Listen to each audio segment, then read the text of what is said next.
This is 2021. This is the Betfred Super League. Be ready.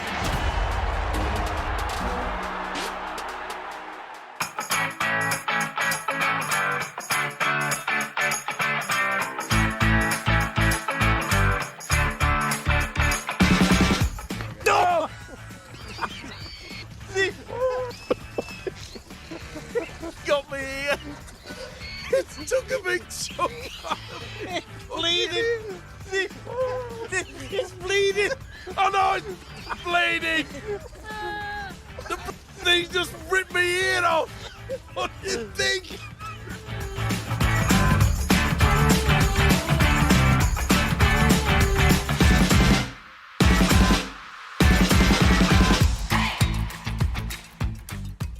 Hello again, and welcome to Eddie and Steve-O, the podcast, sponsored and supported by Super League's title sponsors, Betfred. It's a pleasure to have your company again. Steve-O's waiting, as always, in Australia. And Steve-O, we have a Challenge Cup final to look forward to this week. It's coming up next month, of course. It's between St Helens and Castleford at Wembley. Not quite the final so many people expected. No, I think you're right, Eddie, and we touched on that last week, especially with regards to that that they were going to come back and play a little bit better. Castleford said, and remember, they had so many players out, and I said it wouldn't surprise me if both Hull and Castleford get to Wembley. Now, St Helens are a good side, there's no doubt about it, but I think that the injury to one of their star players, and then, of course, they picked up the ball after. That, to me, changed the game. But we both knew that they would put up a better performance. And congratulations to Daryl Powell. Indeed so. Let's talk first of all about St Helens and Hull, though. Hull, they started really well. They got stuck in to St Helens, but then the Saints took control. But the big talking point was when Josh Griffin, he ruptured his Achilles, I think, and he was in such pain. He dropped the ball. Theo Farge played to the whistle, and he scored a try. Now, there was a lot of controversy about whether Theo Farge should have stopped playing, should never have picked the ball up, and should have done a sportsmanship-like thing, and not scored. The Hull fans were furious. Everyone else, though, has given him the green light and said, well, he's a professional, and he has to play to the whistle. What say you? I agree. You play to the whistle. Simple as that.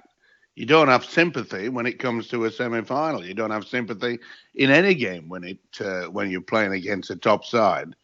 And you've got to make sure that people understand that. A lot of people saying, it's not good for the game. Look, the ball's there in front of you. You pick it up. The whistle hasn't gone. You continue on. And I'm pleased that the Hull coach, he came out and said, look, there's nothing to worry about. I have got no complaints. If it would have happened with us, we would have done exactly the same thing. But it is a bad injury, isn't it? Oh, it's a shocker, yes. The thing is, had Griffin held on to the ball, the game would have stopped and there wouldn't be a debate. What would you have done? What would you have done in those circumstances? Pick the ball up and gone for a try. Simple. There's no two ways about it. You play as a professional player and you just get into the situation where there's a ball, you go over and there's a try line. It's simple as that. TRY time at it. I mean, it is sad. I think a lot of the fans deep down would realise that you have to play to the whistle. And you can't blame the referee either. There's the ball, there's no knock on, etc., so forth. Pick it up, score the try. End of story. The youngsters came to the fore again for St Helens, didn't they? Mentioning Jack Welsby there. Lewis Dodd, he's getting more and more game time now as he spells James Roby. And Dan Norman named in the St Helens first team for the first time on the bench and in a semi-final as well. They do it well at Saints, don't they? Yeah, they do. And the most important factor is that St Helens, you look through their entire squad, they've got youngsters coming through. You look through a lot of the other top clubs, and I'm afraid that are a lot older. There's not a lot of youngsters coming through. They nurture them well. And they must start the final as favourites again. I'm not denying that Castleford can't lift their game, but it's going to be very difficult at a side that are really playing outstanding rugby league football. They're a pleasure to watch. It should be a great game.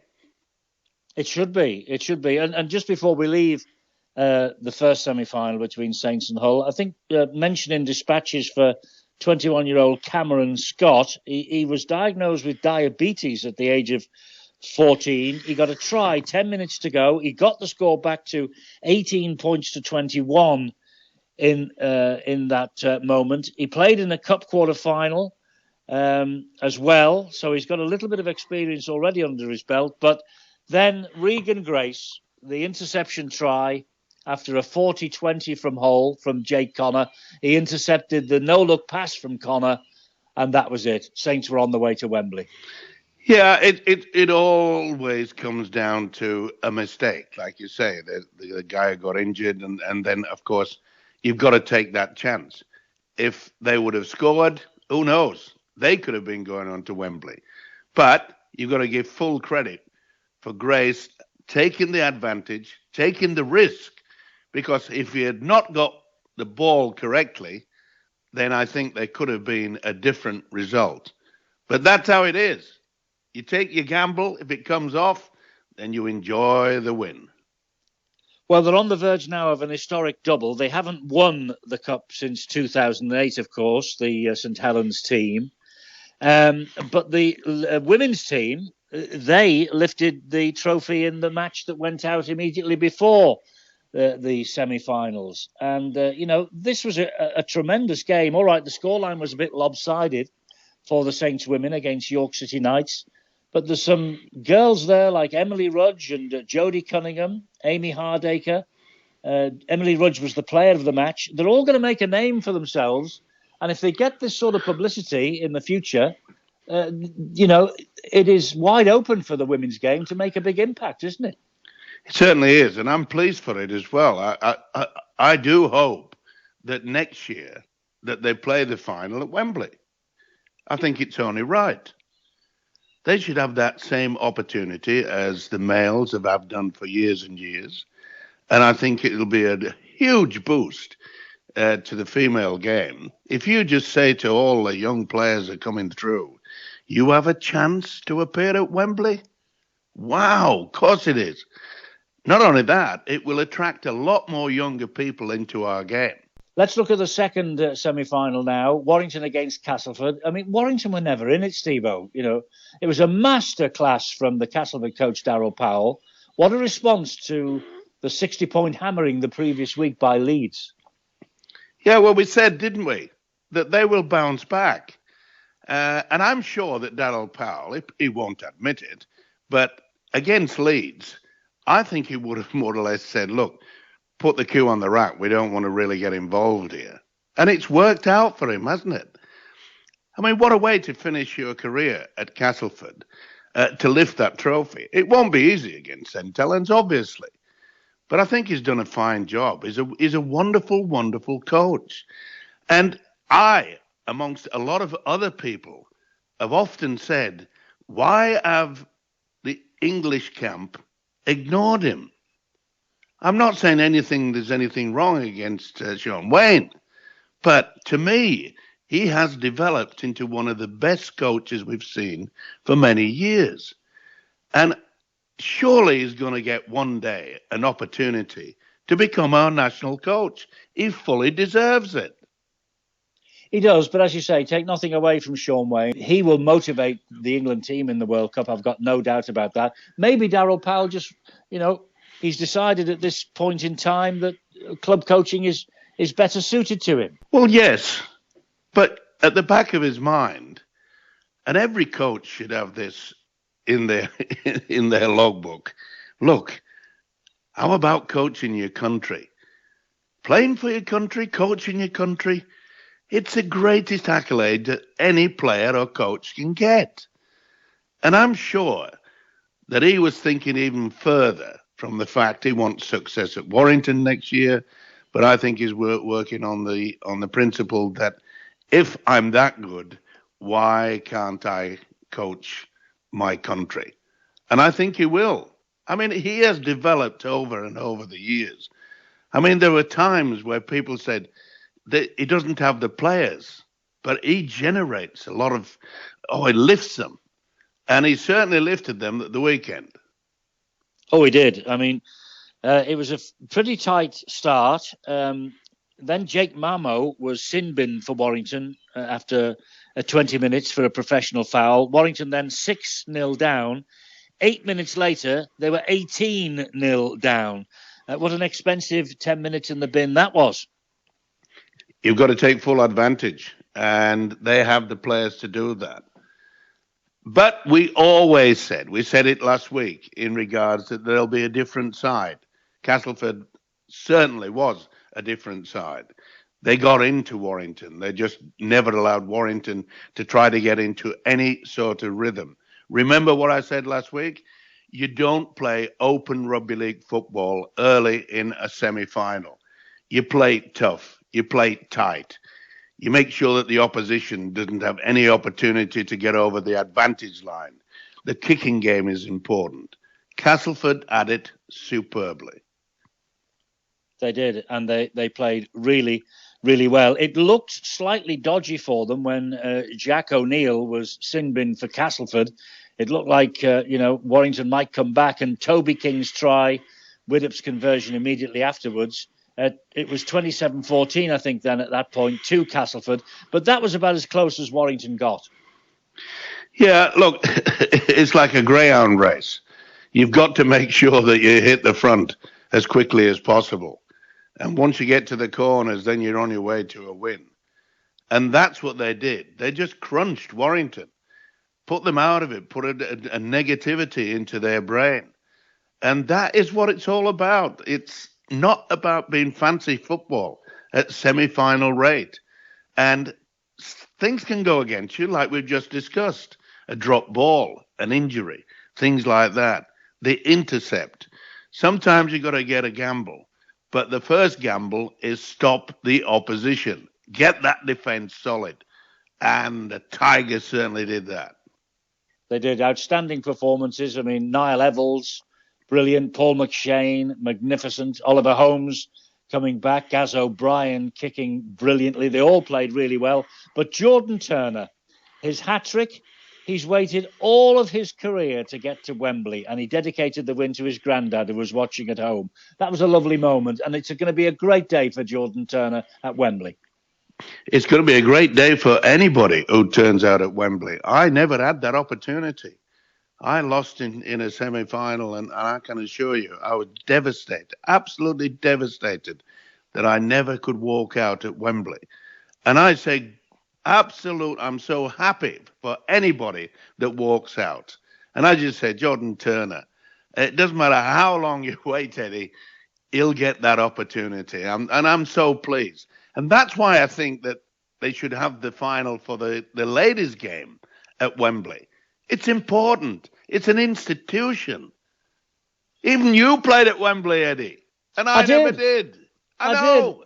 Did. It was only a curtain raiser to a lower league football match, but I was there. I played at the old Wembley, Steve-O. In fact, I know, and I hate you for it. In fact, immediately after that game, I hung my boots up. I thought I can't do any better than this. I think I actually got a bit of praise from Nobby Stiles of all people.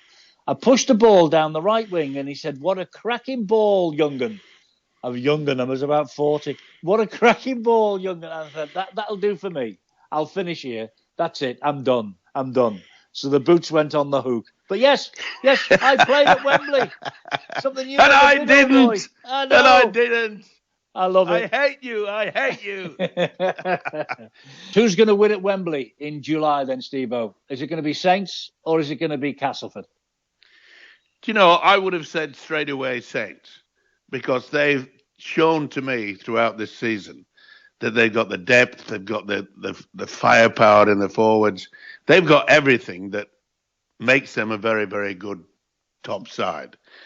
But once again, playing at Wembley sometimes can get into the nerves, especially a young player that maybe is in his first or second season.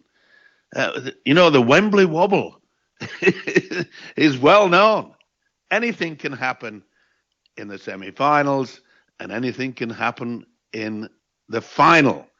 And Castleford, the coach he'll get them to the peak of their power.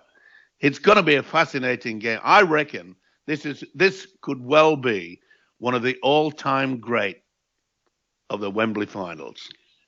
Well, let's hope so. Let's keep our fingers crossed. In the Betfred Super League, there was only one game over the weekend, and that was Wakefield against Leigh on Sunday. Wakefield, they made it 3 wins on the trot. Chris Chester appears to have turned the corner, which is great news for him personally. Poor old John Duffy, though, sacked by Leigh last week. Played 8, lost 8. He lost his job. Who'd want it, Steve-O? Who would want this job at Leigh at the moment? Nobody. It's as simple as that. And everybody will say, oh, here he goes. Steve-O's harping on about it. But they only had 50% of the finance. We've said that how many times? What chance did they have? Why did they select Leigh? Surely it would have been better to have taken Toulouse. That's only my opinion. But to me, it was rubber stamped before a ball was kicked in the season that Leigh were going to be at the bottom of the table. And I'm afraid Duffy has had to take the responsibilities. Someone's got to be blamed. A lot of people were saying about my old mate that I played with at Penrith, Tim Sheens. He'd be odds on for it. But no, he's on his way back to Aussie at a very, very good contract. He is now going to be the Rugby League Performance Director of the West Tigers. He's a brilliant coach, and it has surprised me that it has taken so long for people down here in Australia to understand that the West Tigers are getting a tremendous backup for Maguire at the West Tigers. Well, good on him, Tim Sheen. So he's heading home. The one name that is being linked with the Leigh Centurions is the man who is actually the caretaker coach. He's a former player himself, Kurt Haggerty. He has apparently said he's ready to lead Leigh's Super League survival bid if he's given the chance by the owner, Derek Beaumont. Do you think they'll look further afield, though? Do you think they'll look for someone with a Tim Sheen's experience to try and get them up the table? Well, that's why a lot of people, including myself, perhaps thought that that's the way that Leigh was looking at it. I think they will probably be left with no alternative but to give the assistant coach the opportunity. They may as well. They're not going to avoid relegation, Eddie. So how many coaches who are not connected to any club, how many coaches want to go to Leigh? Well, I can understand what you're saying, but what an opportunity for a young coach, I don't know, an Andrew Henderson, a Lee Breers, I don't know, someone who is waiting in the background for his big chance. What an opportunity to get to Leigh and get them away from the relegation zone and keep them in the Betfred Super League. That would be a fantastic stamp on their coaching passport. Yeah, of course it would. But let's take boxing as an example. You put an heavyweight against a lightweight. Do you think the lightweight's going to win? No way. Simple as that. And whoever takes over the responsibility of coaching Leigh will be a featherweight, not a heavyweight. I think that the players they've got together, they've played strong, and they were so close to beating Wigan. They've got so close, they just have not got over the line. But it's over with. But who knows? Who knows in this day and age of rugby league? What will Beaumont do? Will he give this young lad a go? Why not? They've got nothing to lose. And I'm sure someone is waiting for the telephone call from Derek Beaumont to say, how do you fancy it? Anyway, we'll wait and see. That's something that will doubtless emerge in the weeks and months ahead. Now, we touched on it briefly just before. the Rugby Football League have had a major U-turn with this academy controversy. Castleford, Hulkingston Rovers and Bradford have all now been awarded elite academy licenses following the U-turn on a 2-year probation period. Basically, they've got to show, these clubs, they've got to show what they can do. We said last week that the RFL maybe just put a boot up the backside of these clubs, saying that you have not performed in the past. But then they've realised that it could harm our junior development. And they've also realised that these clubs need finance. So therefore, finance will help them, and it will help us stop a lot of youngsters going away from our game. And I'm pleased that the Rugby Football League have done the U-turn, because it was an absolute disaster awaiting them. Absolute disaster. There's no good looking into the past and saying, well, you haven't done all this and you haven't done this, that and the other. A lot of these clubs would probably look at the RFL and say, well, have you helped us? Yes, I can see that. But they're also saying now that they will work with Leigh and Salford, whose applications stalled. But Dave Rotherham, who is the chief on-field officer at the Rugby Football League, has said elite now should mean elite. Everyone involved has a responsibility to protect and garner the game from the community right the way through to the professionals. The clubs have now got to play their part, Steve-O. They've got to start producing top-class quality players again. Yeah.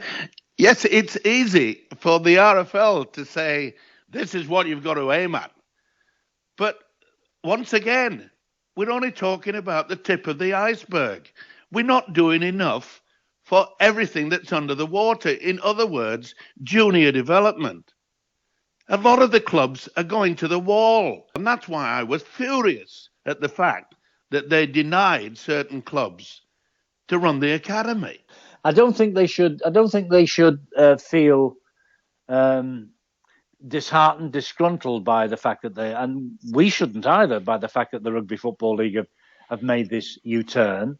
It's not an embarrassing U-turn. They've just had another look at it. They said, right, okay, you've now got 2 years. You've got another 2 years. You've had 3, they say, as we built up to this.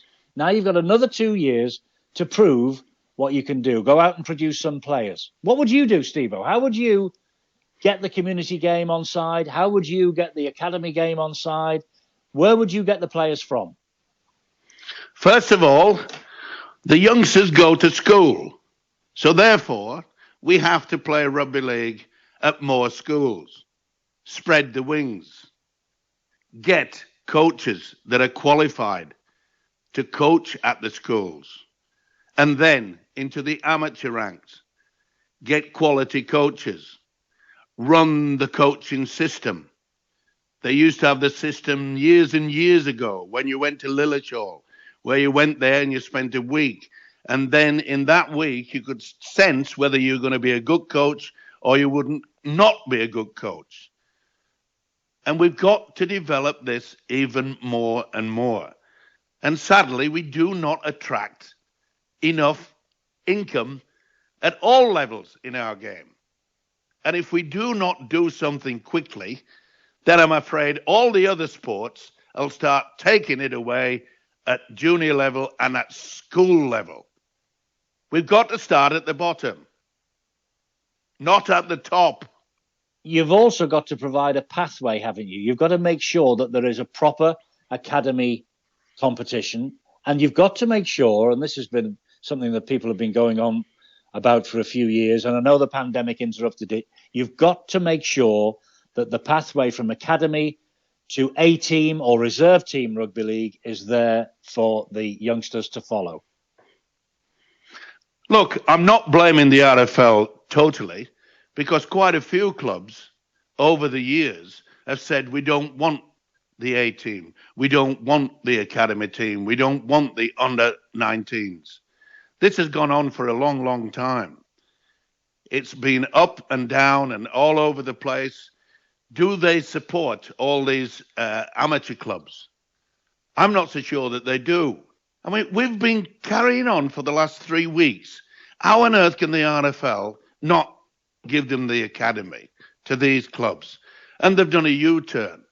So at least we've helped, and I'm sure a lot of other people have put their oar into the water. Talking of which, this weekend's Super League fixtures, Castleford against Hull, first up on Thursday night. The Wembley final, Steve-O, that might have been, but never will be.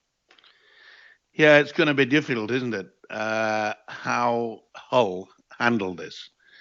I think that they'll come out with all guns blazing and saying, at least we could have beaten you at Wembley. That is a great incentive. But of course, Castleford will be saying, well, we've got a good side too. So it should be a great game.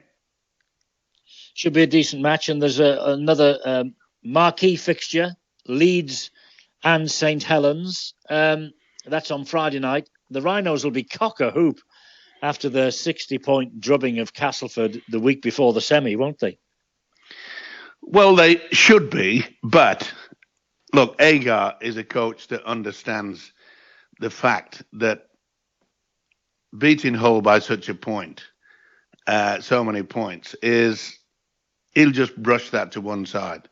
He knows he's in for a very, very tough game. He knows that. But it is a good mark on the wall if they can beat them. Well, it's back to the bread and butter stuff of the Super League this weekend for those clubs. Let's end, as we always do, on catching up with all the Aussie news. I know this is a really popular segment of the show each and every week. Israel Folau, this fella won't go away, will he?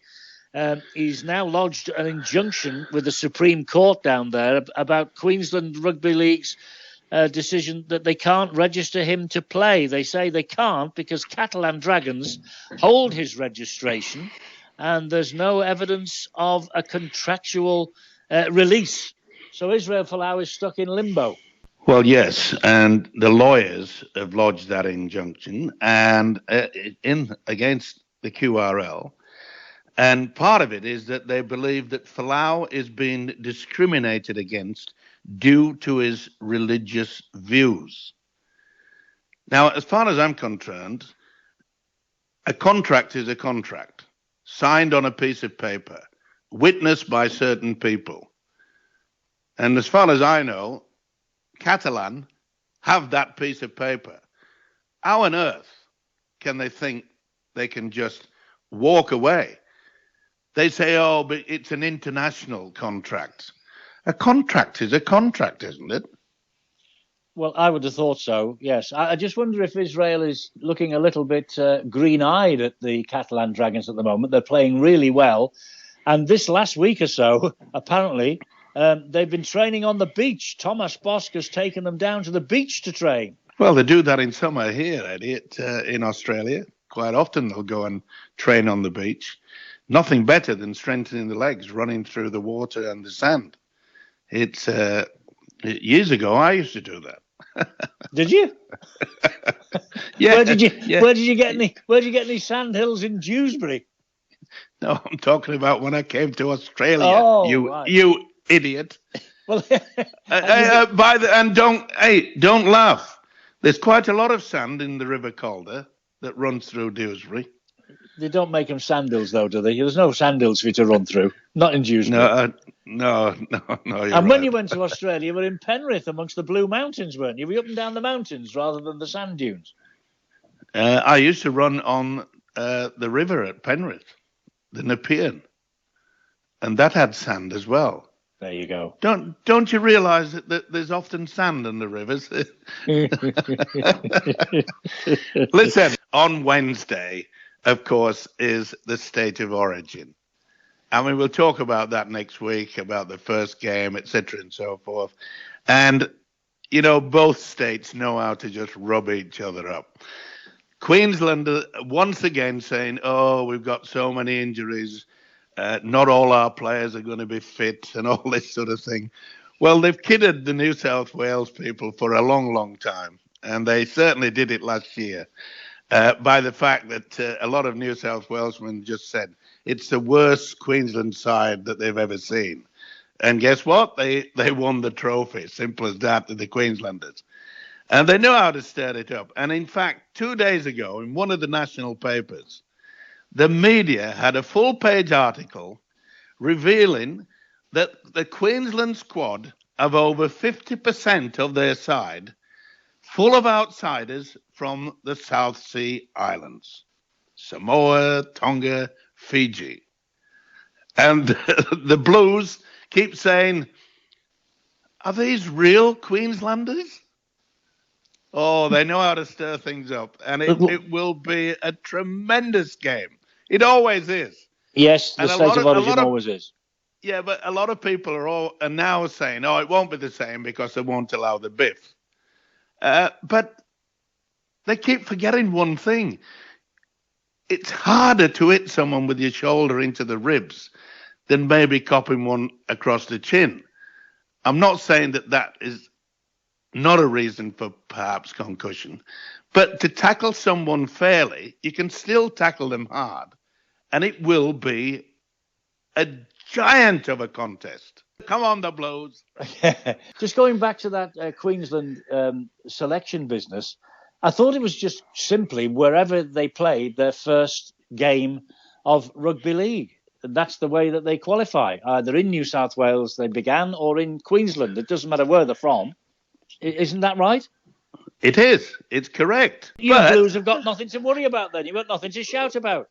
Well, they have. All I'm saying is to on a national paper to have one. In fact, it wasn't just one page. It was a 2-page pullout showing all the Samoans, the Tongans, the Fijians, you name them. That Papua New Guineas, it doesn't matter. This is what we call the media down under. And also, of course, TV ratings and hopefully a big crowd inside to watch. That's the most important thing. Yeah, it is. And they're hoping now that they've got the schedule back to its normal midway through the season. Remember, with the pandemic, they had to have it at the end of the season. And the TV ratings last year were not as good as what they expected. So the TV companies, and it's up for auction, if you want to call it that way, to the TV rights. That comes up next year. So they'll be wanting good viewing figures. And I think they'll get it because, as I say, it is one hell of a game. It is. State of origin. It is. And we will pick the bones out of the first state of origin on this podcast next week. Any other gossip from the great Down Under? Yeah, well, we've already spoken about the fact that Ivan Cleary, the coach at Penrith, he used to coach the Tigers. And, of course, with 7 players missing from his squad, it wasn't surprised that the West Tigers beat Penrith. That's their first loss of the season, 26-6. But the fans at the ground gave the coach, Ivan Cleary, the verbals were, shall we say, outlandish. And the reason why they did that, Eddie, is that when Cleary jumped the ship to go from the Tigers to Penrith, last year, when Penrith beat the Tigers on their own ground in 2020, he stood up and blew a kiss in front of all the fans. And I can assure you, the verbals did not include a kiss from the fans to Ivan Cleary. It was amazing. But the other thing is that Roger Tavasicek, right? He is set to depart the Warriors. He's also already signed for the Auckland Blues Union side in the hope that he can be selected for the All Blacks Rugby Union side to play in the 2023 Union World Cup. He's even switched recently from his fullback position to the wing to allow this young sensation, a bloke called Reece Walsh, a chance to settle into the big time. Remember that name, Reece Walsh. He's a cracker. And that takes me back to what we were talking about earlier in this program, in as much that the amount of young upcoming stars down under is amazing.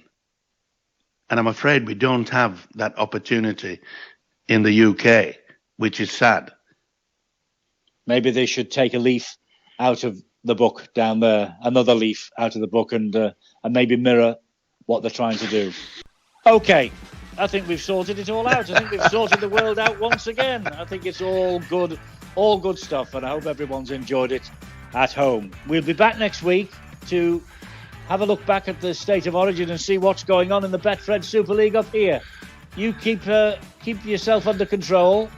Don't lose too much sleep over the Blues getting beaten by Queensland. And we'll see you in a week's time. Ta-ta!